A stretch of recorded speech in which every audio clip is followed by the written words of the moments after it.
RCF.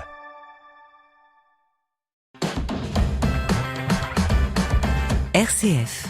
Vitamine C, Christopher Fausten.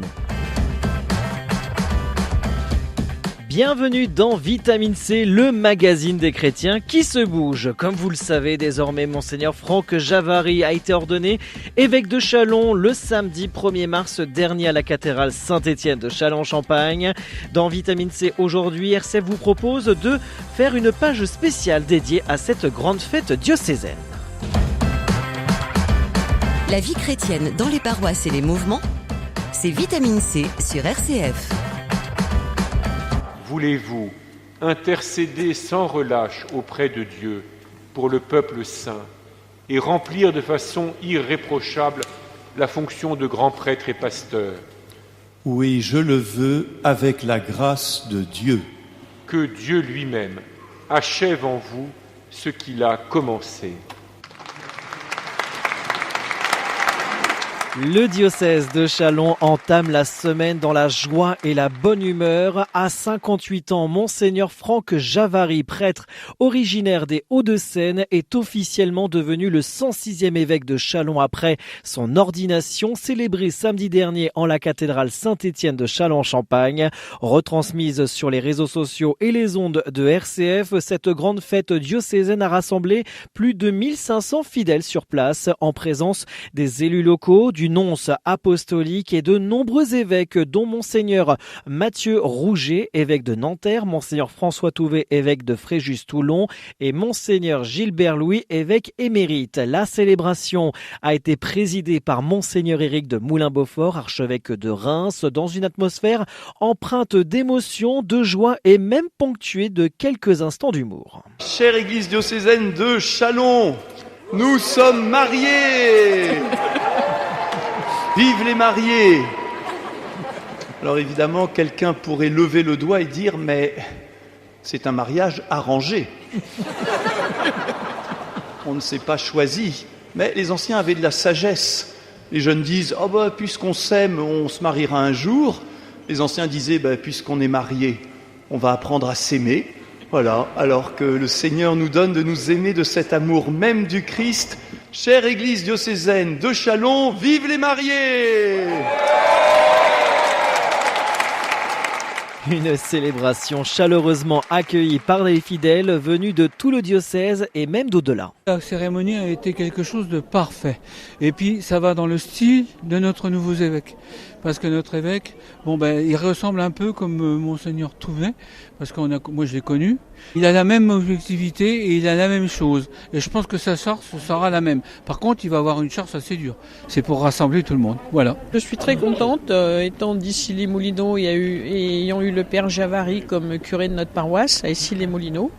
Et je suis très contente de participer à son ordination à Châlons-en-Champagne avec mon cousin d'Épernay. Je garde un excellent souvenir de Monseigneur Javary, maintenant Monseigneur Javary.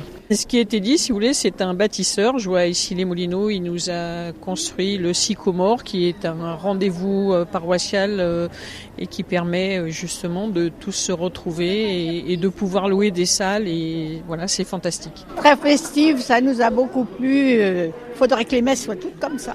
On attirerait plein de monde. À la fois émouvant émouvant, recueilli et puis très joyeux malgré tout. Donc c'était super. Mais malgré le froid, heureusement qu'on a chanté, ça nous a réchauffé un petit peu. Il a l'air sympathique, il a de l'humour. J'espère que vivre à la campagne, ça va pas le dépayser par rapport à sa banlieue. Et j'espère qu'il sera heureux chez nous, j'espère. À la fin de son discours, Monseigneur Franck Javary a désigné son vicaire, le père Denis Véju, jusque-là administrateur diocésain et doyen de l'espace missionnaire Brie. L'ordination épiscopale est disponible en podcast sur RCF. Je suis évêque de Châlons en Champagne. Vitamine C, RCF. Le jour suivant son ordination, Monseigneur Franck Javary a convié les fidèles à un pèlerinage d'action de grâce à l'Épine sous un ciel radieux. La journée a commencé par un rassemblement à l'église Sainte-Thérèse avant de se poursuivre par une étape à l'église Saint-Mémy où repose le fondateur de l'église diocésaine.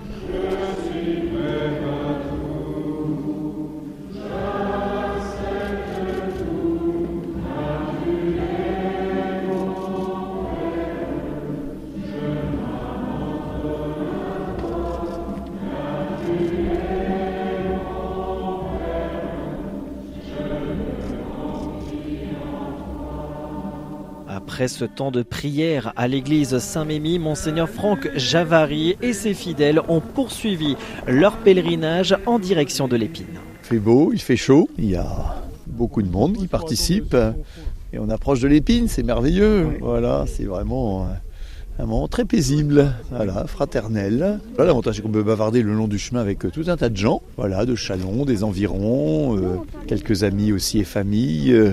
Donc on fait des découvertes. La marche est une très belle activité pour faire connaissance. On prie et on fait connaissance. C'est l'occasion en effet de prendre le temps de marcher avec d'autres sur cette route vers l'Épine. Et puis en effet de prendre le temps aussi de dialoguer avec les uns et les autres. C'est aussi important aussi de s'arrêter dans nos activités quotidiennes, parfois qui sont un peu speed.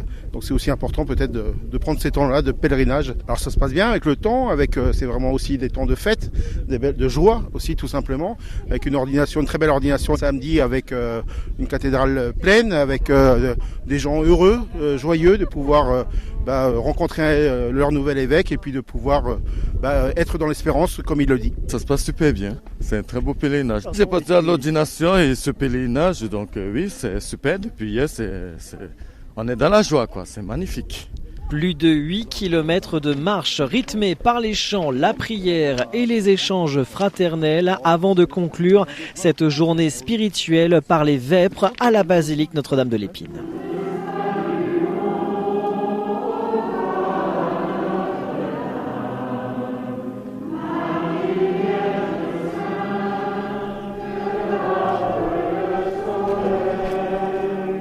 Les images de cette grande fête diocésaine sont disponibles sur les réseaux sociaux de RCF Cœur de Champagne.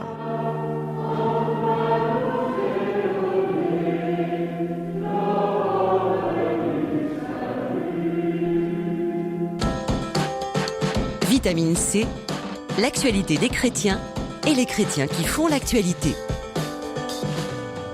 Le spectacle Monsieur le curé fait sa crise sera présenté ce dimanche à Saint-Dizier en Haute-Marne. Bien que l'église soit habituellement utilisée pour la messe, les célébrations et parfois des concerts, assister à un spectacle d'humour y est plus rare. Monseigneur Joseph de Metz-Noblat, évêque de Langres, explique le choix de proposer ce spectacle en Haute-Marne. C'est une de mes collaboratrices, responsable du service de formation, qui a vu la publicité pour cette pièce de théâtre, qui elle-même est inspirée en fait d'un roman écrit il y a quelques années par Jean Mercier, qui montre un peu, si vous voulez, les tensions qui existent au sein d'une paroisse et comment le curé à un moment n'en peut plus et s'éclipse, voilà, disparaît dans la nature et raconte avec humour finalement les relations qui peuvent exister dans une paroisse et comment on peut aussi s'en sortir. Je crois que le message va être comment est-ce que nous sommes réellement attentifs les uns aux autres au sein de la vie paroissiale. Chacun a tendance à voir midi à sa porte et à ne se préoccuper que de sa petite activité. Or, voilà, on sait bien que le rôle du curé est un rôle de coordination de l'ensemble des activités paroissiales et d'animation. Il est normalement pas tout seul puisqu'il a une équipe de coordination ou de conduite, comme on le veut, suivant l'appellation dans les diocèses. Peut-être qu'en début de carême, puisque d'une manière un peu fortuite, ça va tomber le premier dimanche de carême, ça peut être une attention réciproque aux activités et aux engagements des uns et des autres sur une paroisse. À ne pas manquer, ce dimanche 9 mars à l'église Sainte-Thérèse du Verbois à Saint-Dizier, Monsieur le curé fait sa crise. Le spectacle débutera à 17h30. Pour plus d'informations et réservations, rendez-vous sur le site billetweb.fr ou sur le site du diocèse de Langres 52.catholique.fr. Avant de nous quitter, un point rapide sur l'agenda du diocèse de Châlons, sur les temps forts de ce mois de mars. Ce dimanche 16 mars, justement à 15h à l'église Sainte-Thérèse, le père Pascal Tindano, originaire du Burkina Faso, viendra parler de son village natal qui a subi des attaques terroristes en octobre 2024 par des groupes djihadistes. Une quête se fera à la fin de la conférence pour l'aide à la reconstruction de son village et à la vie de ses habitants. Et du côté de l'espace missionnaire du Perthois, le concert familial de Sœur Agathe sera le samedi 15 mars 11h à l'église Saint-Charles-de-Foucauld à Vitry-le-François. Fin de ce magazine Vitamine C. Merci de nous avoir suivis, de votre fidélité. On se retrouve la semaine prochaine, même jour, même heure. D'ici là, très bonne fin de semaine à tous. Vitamine C, RCF.